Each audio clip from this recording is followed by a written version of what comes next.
And now, Pujya Atman Sri Swami Jyotirmayananda commences tonight's satsang with his Sanskrit peace chant. Om Purnamadaha Purnamidam Purnat Purnamudachyate Purnasya Purnamadaya Purnameva Vasishyate. Om Shanti Shanti Shanti. We begin with Shiv Panchakshari Mantra Stotra by Shri Rajneesh Kashyap.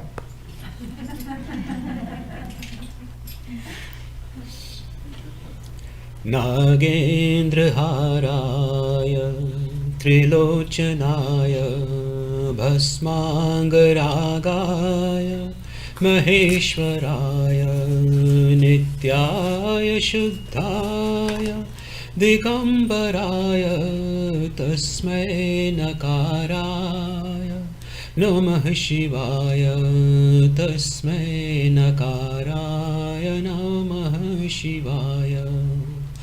Mandakini Salil Chandan Charchitaya Nandeshwar Pramatnath Maheshwaraya Mandar Pushpa Bahu Pushpa Supujitaya Tasmai Makaraya Namah Shivaya Tasmai Makaraya Namah Shivaya.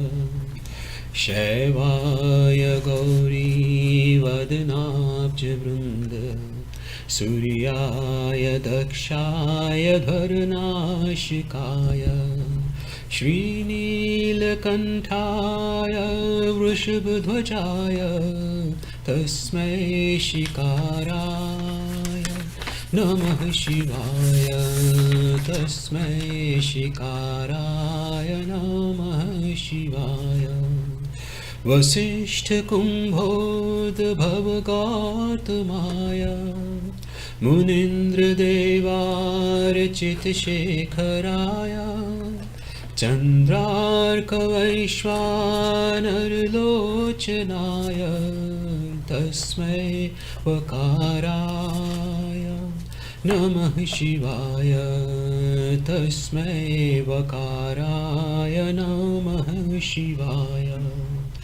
Yaksha Swarupaya Jadadharaya Pinakahastaya Sanatanaya Divyaya Devaya Digambaraya Tasmai Yakaraya Namah Shivaya Tasmai Yakaraya Namah Shivaya. Panchaksharamidam punyam Yah pathet Shiva sannidho Shivalokam avapnoti Shivena saha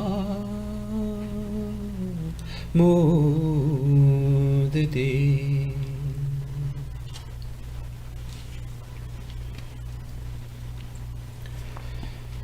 We are recording from the ashram of our revered Guru, Pujya Atman Sri Swami Jyotirmayananda in Miami, Florida. Today is September the 8th, 2020, Tuesday evening, and tonight Swamiji will be lecturing on the Yoga Vasistha. This is series 2018, class number 271. And now Pujya Atman Sri Swami Jyotirmayananda. Om Brahmanandam Paramasukhadam Kevalam Jnana Murtim Dvandvatitam Gagana Sadrisham Tattvamasyadi Lakshyam Ekam Nityam Vimalamachalam Sarvadhi Sakshi Bhutam Bhavatitam Trigunarahitam Sadgurum Tam Namami. Om. Adorations to Sadguru, who is Brahman, the giver of supreme bliss, embodiment of pure consciousness, one without a second, vast as the ether, infinite, eternal, beyond the three gunas and their modifications, the supreme precept. Yoga Vasistha in Nirvana Prakarana Purvardha, the vision that all this is Brahman.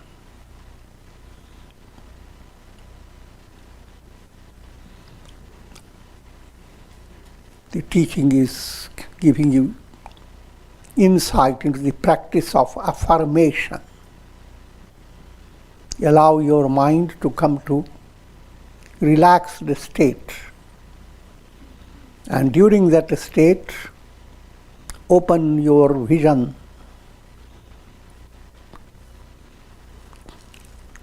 What's known as affirmation.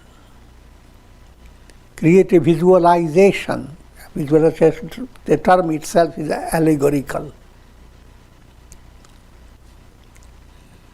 Simple point to understand. Now, figure out aham. I am. The most interesting thing in your whole personality is your I am. So, in a very relaxed state, bring that question, I am. Who am I? But don't wait for too much of an answer.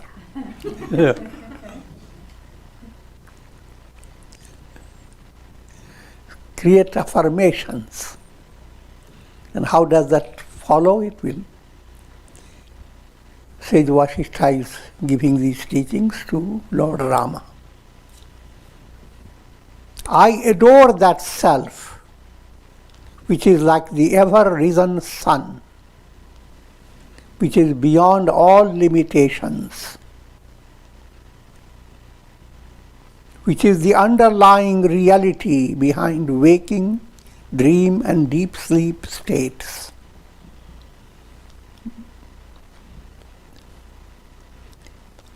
You have to be backed up by study of scriptures under guidance of Guru and your daily sadhana. When you have certain degree of purity within your mind, affirmation becomes very easy, and the practice of affirmation accelerates your spiritual progress. If you can't even visualize what your goal is, how can you move towards it? You see the Kailasha mountain peak from a distance, though you have to climb many hills. But the view that you are seeing it clearly, that view is called visualization. You have not gone there, but you have the full view. And full view again has its own progressive movement. Keeping that in view, this is how your understanding must develop. Instead of your mind saying, I am miserable, I am bad karmas, so many uncertainties and problems and etc., etc. Just like you go to sleep, you throw away all that and it doesn't bother you at all. Create by your own will a certain duration of your time, so much so it becomes an unconscious habit if you go on practicing it. Without going into details in that direction, come to the main topic. So this is how you must assert. I am beyond all limitations. I am like ever-risen sun. Ever-risen sun means there is no rising and setting. Yesterday I was Brahman. Today I can't.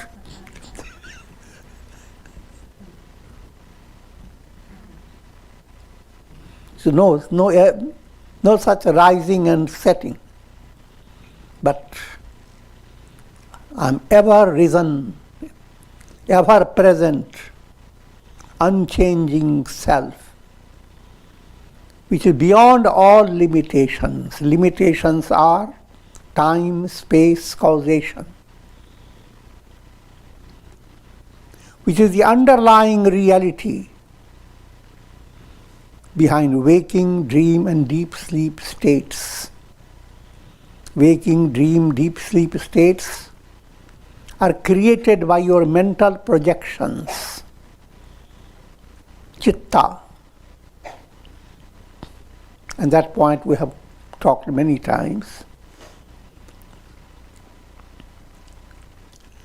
Whatever you see in a cinema show, all stages, waking reality, dream experience, deep sleep, all these are created by vrittis of the mind.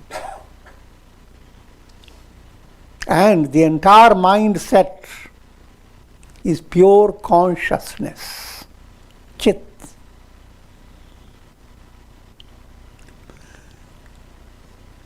I adore the self, which is heat in fire. Now coming to a more general, easier affirmation. Everyone has experienced the role of fire in your life. Can't live without fire. Some temperature has to be there in your body.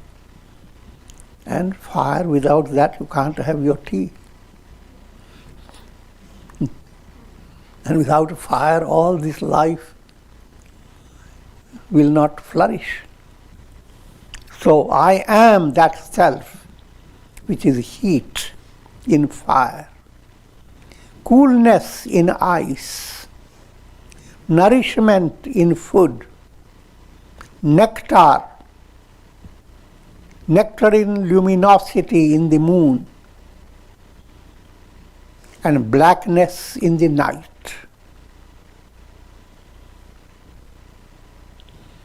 And unwittingly you have to become a poet if you do affirmation,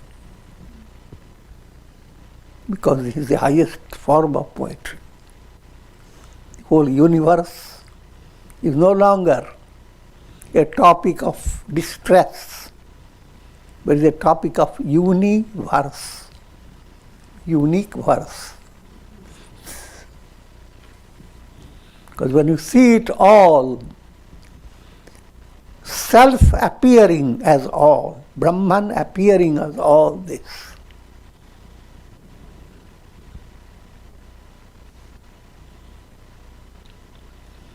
I adore the self for which the thought waves of the mind have ceased to exist. Your experience is in and through the mind, but it is giving you a visualization. Same water that refracts the reflection of the sun, when calms down, it reveals the sun. So same mind, having been led through your sadhana, your shavana, manana, nididhyasana, your practice of samadhi, led by all these, the same mind, even before you succeed in many other steps, your mind is able to capture the glimpse of what the goal is. And it puts in the mental language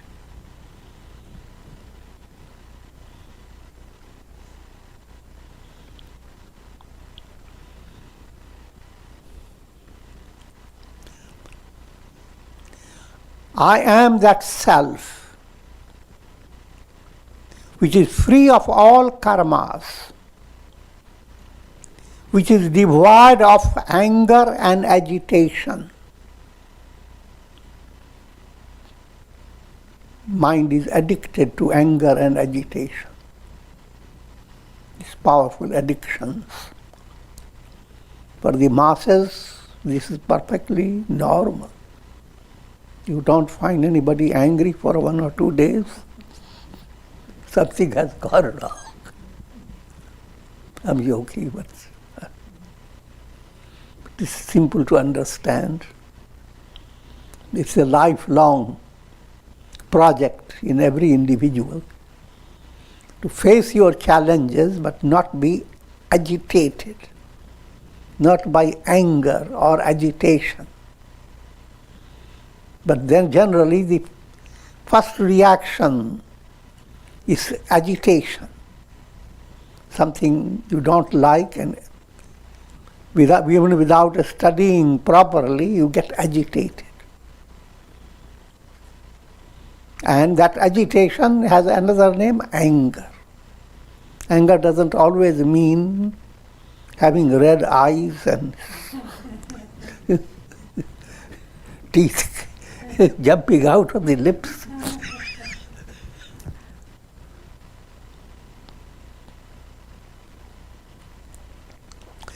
I have indeed realized that self which enfolds the 3 states of waking, dream, and deep sleep.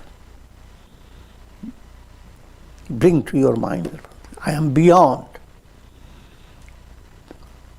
In fact, I have enfolded the physical, the astral or subtle, and the causal. 3 lokas. Bhur Bhuva Swa. I am Agastya. Practice 3 bandhas. And you create that 3 bandhas in the of Hatha Yoga.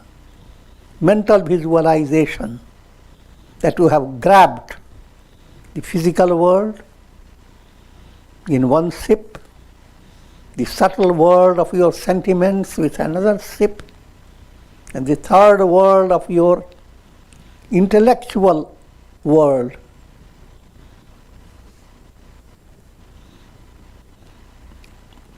And don't think it's very difficult. In sleep you do that to some extent.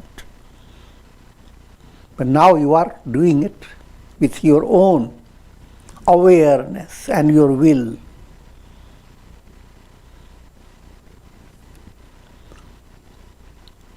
I have realized that self from which this world proceeds, by which it is sustained, unto which it dissolves.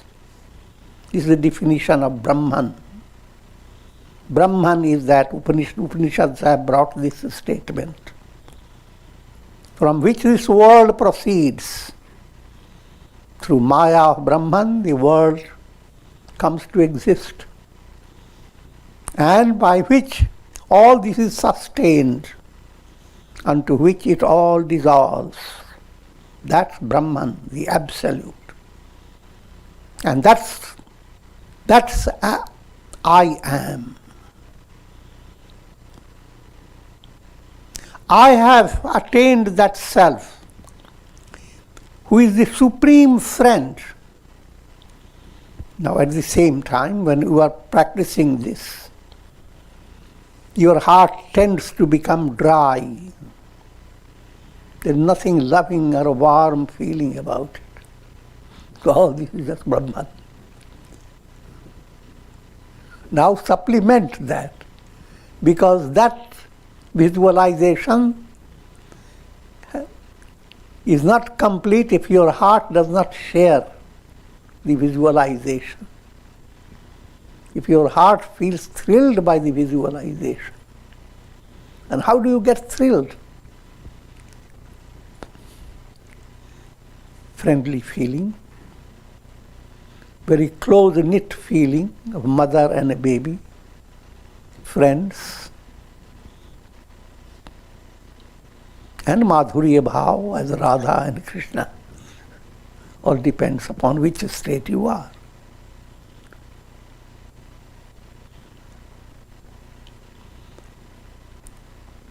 So, that Supreme Self is the Supreme Friend who is the ultimate limit of happiness or bliss, who is the source of all the joys of the world. Lonely people, feeling desolate, become so fulfilled by meeting a great friend. It's allegorical, even though it is not a human relation, this is just allegorical. Similarly, God is the highest, greatest friend. When the breeze of friendly sentiment enters your heart, you become completely relaxed. Param Tripti, you are led to supreme fulfillment.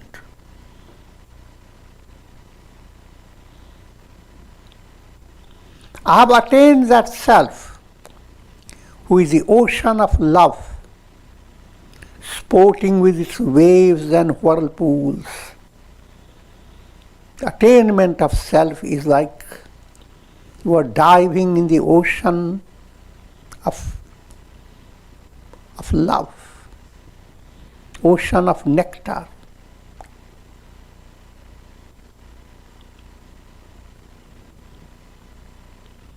I have realized the self who is like the unflinching flame of light. Another simile, light gives you the best delight in your heart. No one wants to live in darkness. But light is constantly flinching. Yesterday you had better light, today we have lesser. And light goes on waxing and waning. But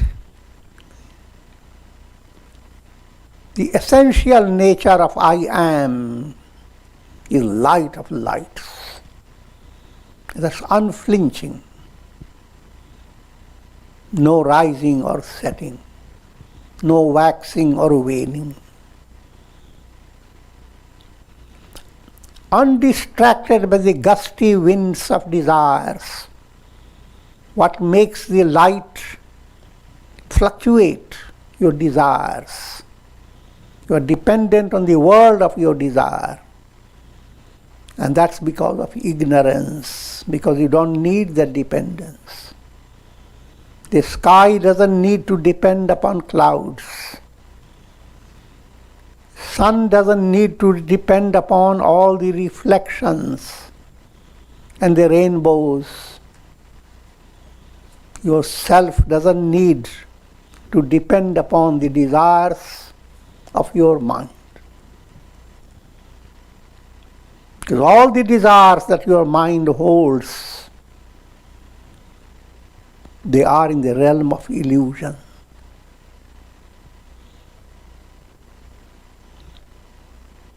You may ask them, what about the desire for attaining liberation? Now, the message is, it is the best desire you can hold. And you try to promote that desire with the understanding that when you succeed, your desire will be on fire. In other words, when you succeed, your entire mind is like a cloud that has permitted the rays of the sun. And if the cloud has succeeded in letting the sun pass through, then where is the cloud going? It vanishes. Manonash.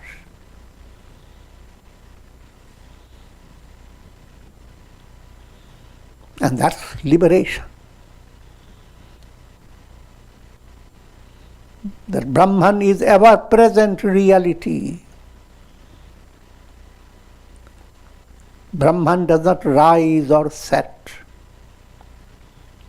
O Rama, we sages adore that nectar of wisdom, which is different from the nectar that arose while churning the ocean in ancient times.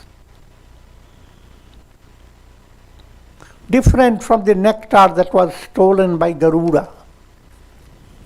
The different stories where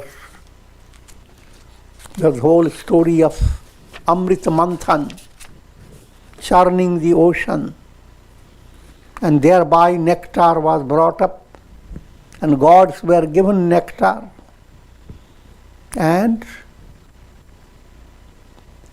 demons were cheated. They were not given nectar, they were deluded by drinks. But that's an allegorical story. They are nectar that leads to relative immortality. Because even after taking nectar, etc., you have the story and you have the scriptures telling you that even Brahma comes to an end. All the gods, they terminate and another set of gods commence in another creation. So the mortality that we are referring to is only a relative way of describing intensity of pleasure. Pleasure that comes and goes so quick. But in astral plane, the pleasure stays. This is not depending upon your weak nerves. That pleasure has, because that pleasure is experienced in between, after death, before you come to get into another embodiment, in between you have no body. Body restricts your experience. No one can become too happy. Suddenly, if that is so, it is dangerous. Too shocking news, that also is dangerous. But if you are in Swarga, that question doesn't arise, because you are not limited by body. So your mind experiences intensity of pleasure, which is not possible in embodiment. Likewise, your mind experiences intensity of hell, led by negative karma.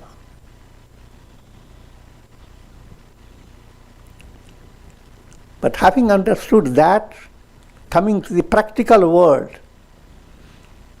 heaven and hell are being experienced by everyone day by day. Only that not that intensity, fortunately. Because the moment you go beyond certain limit, the nature in your body stops your nervous system. You get into a state of fainting, become unconscious.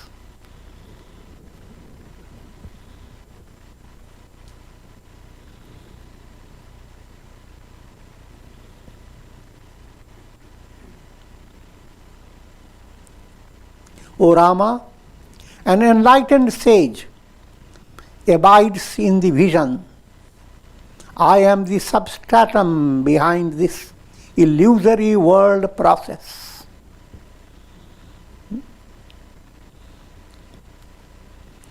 The I am. See all the glorious things in this world, vast things. But can you come to understand that your own I am is behind everything that you are admiring, behind everything that you think it is so far out, majestic, beyond imagination. But you are behind it. For easy understanding, in your dream you have amazing dreams. You can do many things. You can go into the Himalayas. You can jump out of the Himalaya, become Garuda. But whatever you are experiencing in your dream, you are behind it. You are the I am of your dream Garuda, of your dream Himalayas, of your dream fun, whatever, good and bad. You are behind it. Similarly, this entire world process that is experienced through many different, countless minds in different ways. It's the world within the world, vast world. And that is illusions, projections, supported by your own consciousness. Your own is the absolute consciousness. And that's what you are. I am. Identified with the illusory I am, egoism, that I am has gotten into a mayhem. The spiritual project leads this I am from the mayhem of aham. Save this I am from the illusions created by your ego I am. Again, that's allegorical. That big I am doesn't need to be saved. You have to save yourself. Otherwise, you are being devoured by your ego I am.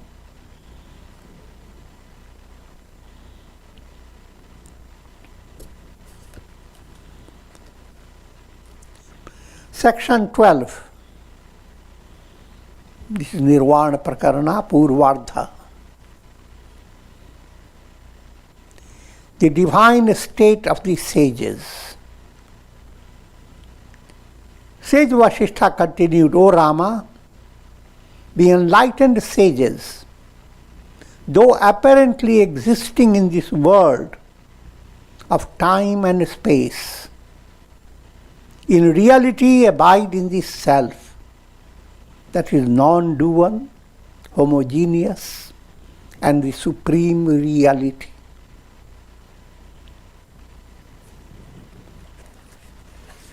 You are being led to understand the state of sthita prajna. Being enlightened is not a physical status. Your physical body follows its own rule. But your physical status does not limit your soul.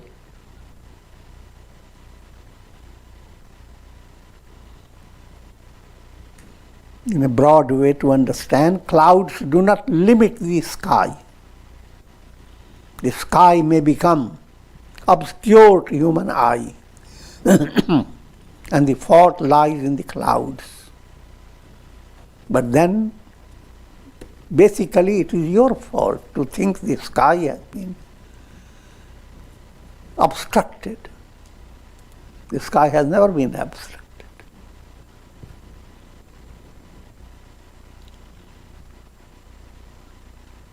So that type of experience, I am the sky. Though in others' eyes, oh, your sky is all full of black clouds. Try to understand, little humor behind it.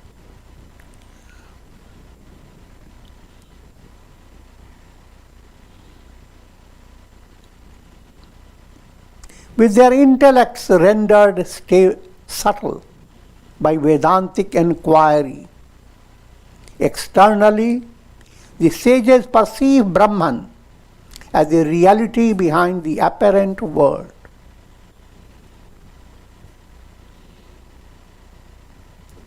This this has two aspects. First, all this Brahma Satyam Jagana Mithya, Brahman alone is real. The world is illusory. Come to next step. Aham Brahmasmi. I alone am real. This whole world process doesn't exist.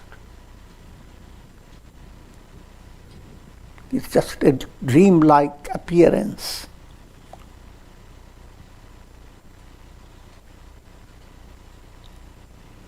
Inwardly established in the homogeneous consciousness. Homogeneous means it never changes, it is ever the same.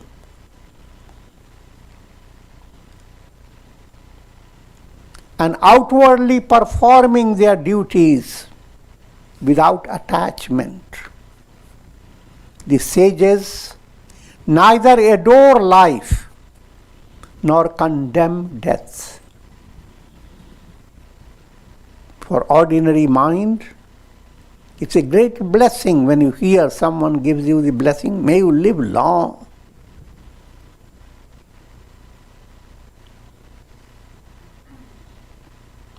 And may death be dispelled at a very big distance.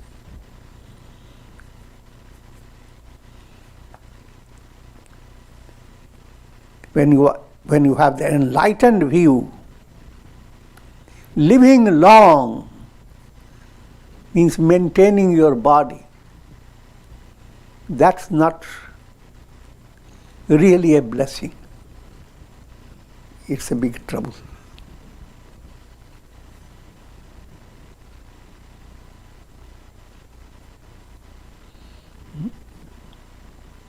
I don't want to get into that, but you imagine if you became 200-year-old.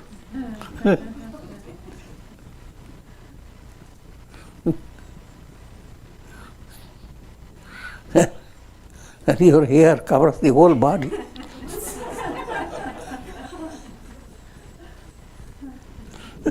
What fun will you have meeting with your hundreds of grandchildren? Great.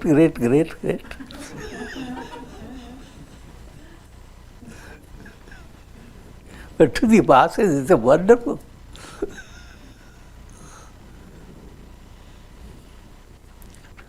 Try to handle it in a mature way. I'm not saying that you shouldn't be joyous with grandsons, etc. But I'm just trying to make you understand what happens to you if you go on living with old body. But that's not. So it's the attainment of liberation is not like body's experience, body-based. It is not based on anything. It is a revelation of truth. It is not body-based. It is not mind-based. Not based on senses. It is based on itself, self-dependent.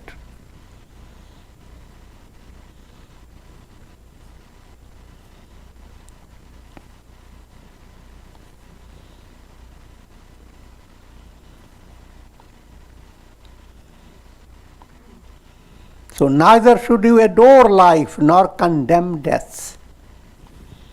Mind should not go after the problem of mortality. Mind should simply go after,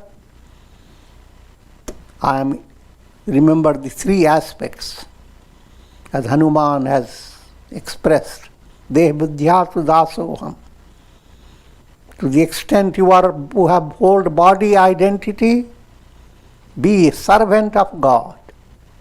Be instrumental in doing good things that will promote devotion in your own heart, in the heart of others. Jiva buddhya tvadanshaka. From the point of view of the soul, you have no limit of your spiritual growth. You grow in the image of God. You are a ray and God is like the sun. And from deepest point of view, I and you are one. And that's self-realization. Though endowed with humility and gentleness, inwardly they are more invincible and firm than Meru mountains.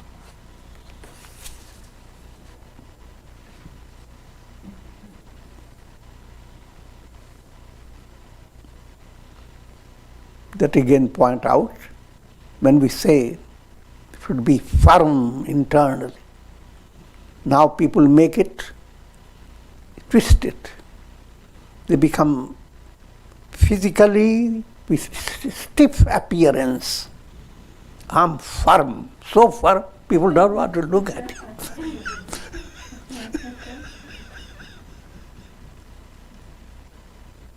Your look should not be that. Your look should be very tender, soft petals of flowers. But reality should be firmer than mountains. That firmness has to be understood. Not a show of firmness, but the realization of internal truths. There lies a real firmness. All of you confirm this.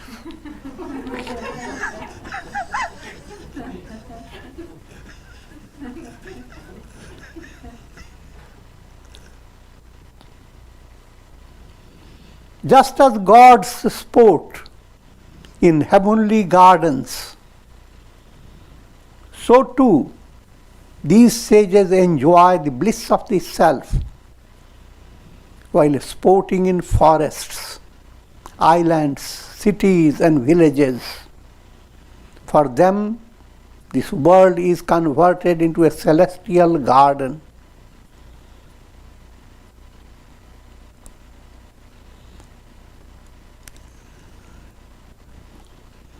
Buddha termed this experience as Bihar. For enlightened sages, the same world that brings so much terror, etc., is a world that is expressing the presence of God in countless ways. So at the deepest level, even before you attain the highest state of nirvana, introduce to your heart how to live your life purposefully. And there is a purpose behind your failure, behind your success, your gain and your loss. Your adversity teaches you various things. Your prosperity, of course, encourages you to develop more strength, to do better things. So, you don't live with a sense of despair that you are living in a meaningless world, having no help, and waiting to have darker days before you.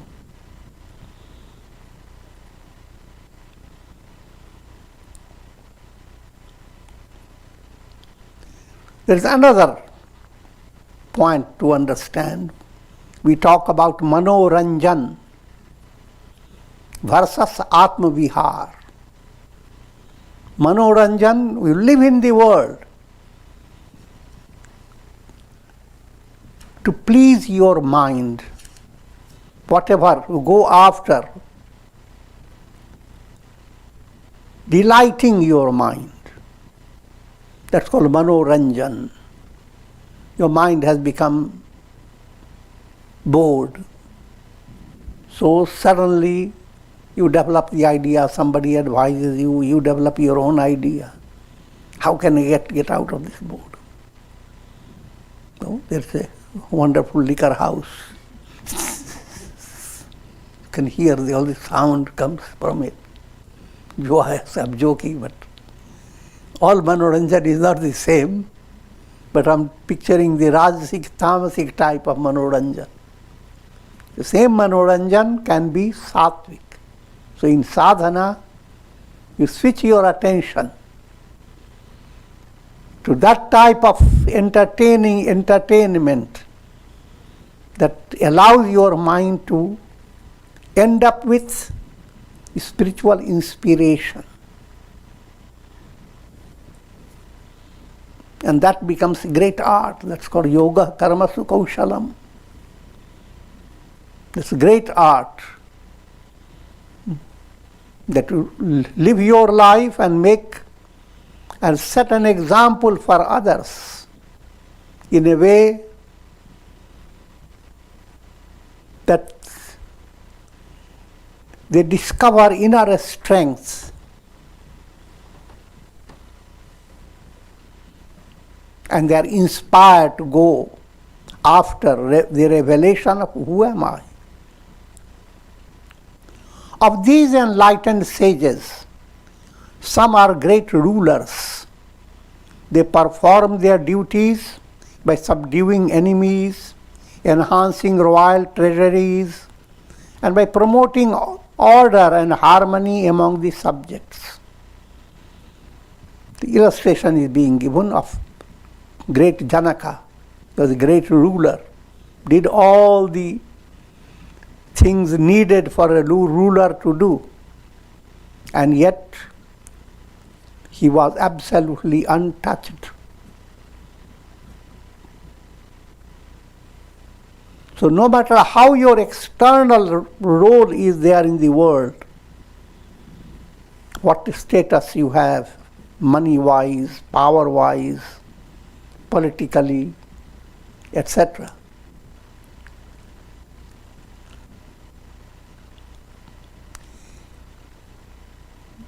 the self in you remains untouched by the roles you play.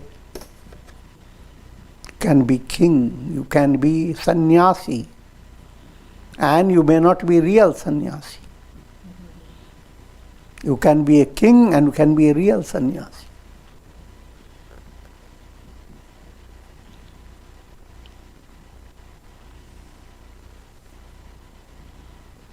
Even the most alluring of temptations do not affect their inward composure. They are neither distracted by heavenly gardens abounding with pleasures that delight the senses, nor are they agitated by raging battles in which the earth is strewn with dead bodies and the atmosphere is filled with the terrifying sounds of flesh-eating animals.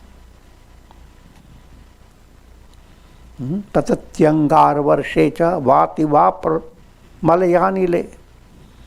Same Yoga Vasistha says elsewhere. Patatyangar varsheta, if burning embers were to shower, is a terrible scene. Everything burns up.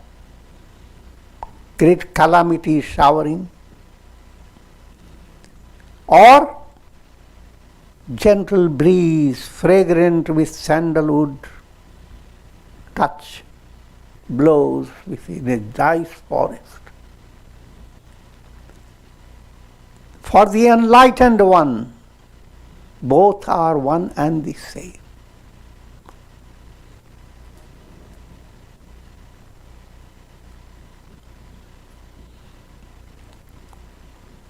And this, while describing it, we are describing in a very broad way, burning embers, etc.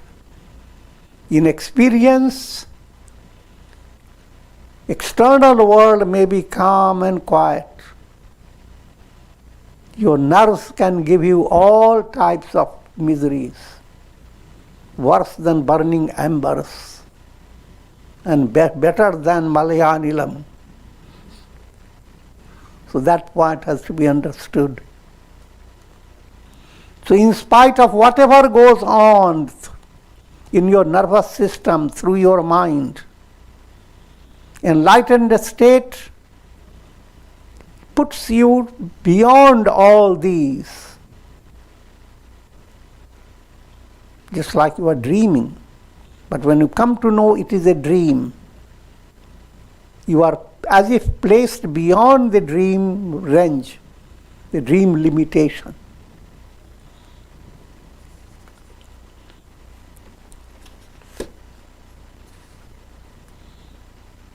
Just as the ocean swells by the light of the moon, so too their inner consciousness blooms in the light of the self.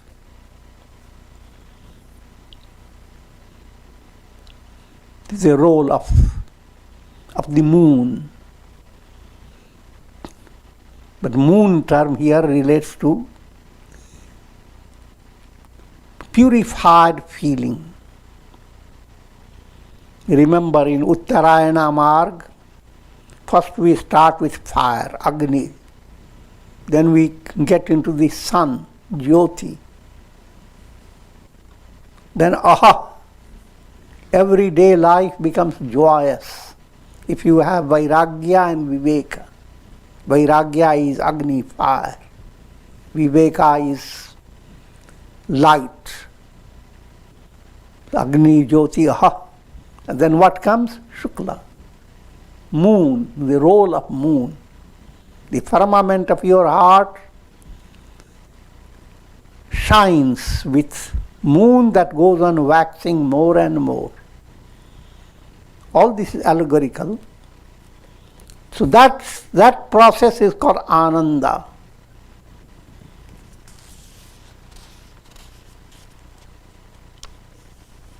That type of Ananda is not possible in worldly pleasure.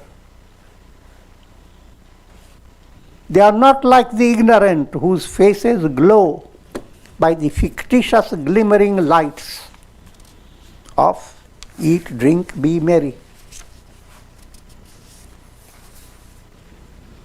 Just as green forests are not affected by hot winds of summer, so too, with the realization of the everlasting greenery of the self, a sage is not affected by the adversities of the world, nor are they elated by the pleasures of the world, which are like dewdrops decking the trees of their personalities.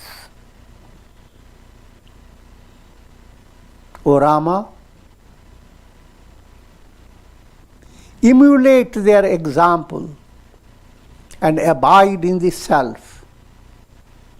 Though perceiving the changing process of the world, become steady within yourself, even like a mountain in the midst of the surging ocean. All these are clear. O Rama, the world that consists of numerous objects is illusory. It's like a dream. And that point has to be understood for a spiritual aspirant, because all you are experiencing is based on your mind, your brain, your nervous system. No matter how intelligent you are, how can you stay confined to this understanding that this is me? And may I just live on and on? All your experiences are nerve titillations. And like experience that you get through your iPad. But this is not, a statement is not made to make you feel desolate, miserable. No. It's meant to feel you are the one whose glory expresses through all the brains, through all nervous systems. You are the sun behind all illuminations. So it is totally a positive view.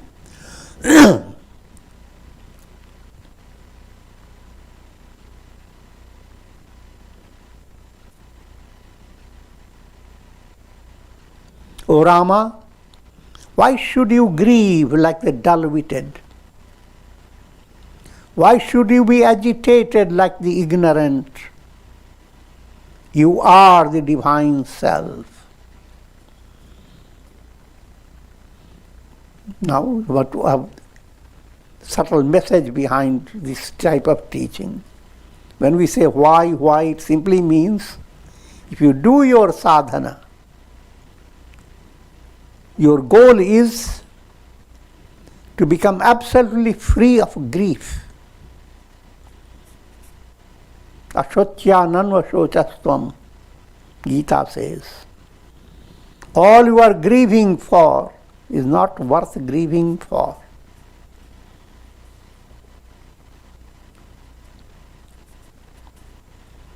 Because you are the only reality.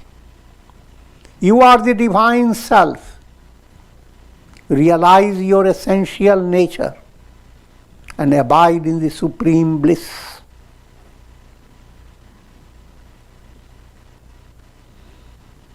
And with this I will conclude for today and will continue tomorrow. Om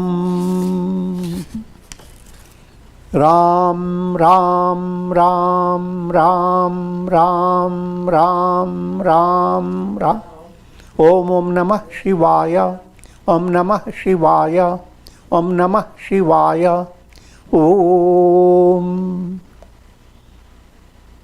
And prayer for the shower of Karunamaya Ras, grace of God over all, and for awakening aspiration for God realization and the blessings of Shakti, Bhakti and Mukti. Om Trayambakam Yajamahe Sugandhim Pushti Vardhanam Urvarukum Bandhanan Mrityor Mukshyama Mritat. Om Sarve Bhavantu Sukhina Sarve Santu Niramaya Sarve Bhadrani Pashyantu Ma Kashchid Dukha Bhag Bhavet. Om Shanti Shanti Shanti. Hari Om.